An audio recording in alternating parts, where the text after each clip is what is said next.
கோடை விடுமுறை தொடங்கிவிட்டது. மீண்டும் கல்லூரிகள் ஜூன் 16 திறக்கப்படும் என்று ஒரு அறிவிப்பு. இந்த கோடை காலத்தில் உங்கள் பிள்ளைகள் என்ன செய்யப் போகின்றார்கள்? நாங்கள் சிறுவர்களாக இருந்தபொழுது எங்களுடைய விசைத்தறி தொழிற்கூடத்திற்கு வேலைக்கு சென்று விடுவோம். அதுதான் அந்த காலத்தில் பொழுதுபோக்கு.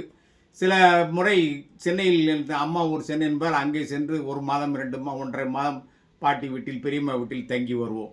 அதுபோல் இப்போதெல்லாம் அப்படி போய் ஒரு இடத்தில் தங்க முடியாது. 2 நாட்கள் 3 நாட்கள் தான் அது, விருந்தும் மருந்தும் 3 நாட்கள் என்பது போல. அப்போது நேற்று ஆழியார் அணை ஆற்றில் குளித்த 3 மாணவர்கள் இறந்து போனார்கள் நீர்வீழ்ச்சிக்கு. தமிழ்நாட்டிலிருந்து கோகர்ணா கர்நாடகாவுக்கு சென்ற 2 பெண்கள், கல்லூரி பெண்கள். ஆக நேற்று ஒரே நாளில் 5 பேர் நீச்சல் தெரியாமல் மூழ்கி இறந்திருக்கின்றார்கள். இப்பொழுது அங்கே முன்பு சென்னையில் தான் நீச்சல் குளங்கள் இருக்கும். இப்பொழுது எல்லா ஊர்களிலும் பெரும்பாலும் வந்து கொண்டிருக்கிறது. எனவே கோடை விடுமுறையில் உங்கள் பிள்ளைகளுக்கு நீச்சல் பயிற்சி அளியுங்கள். ஒரு முறை ஏதாவது சுற்றுலா அழைத்து செல்லுங்கள். இதுவரை வானூர்தியில் பறக்காதவர்கள் சென்னையிலிருந்து மதுரைக்கு, மதுரையிலிருந்து பெங்களூருக்கு, ஹைதராபாத் என்று ஒவ்வொரு இடத்துக்கு செல்லுங்கள். ஆனால் வட இந்தியா பக்கம் போகாதீர்கள். கோடை காலத்தில் வட இந்தியா போகவே கூடாது.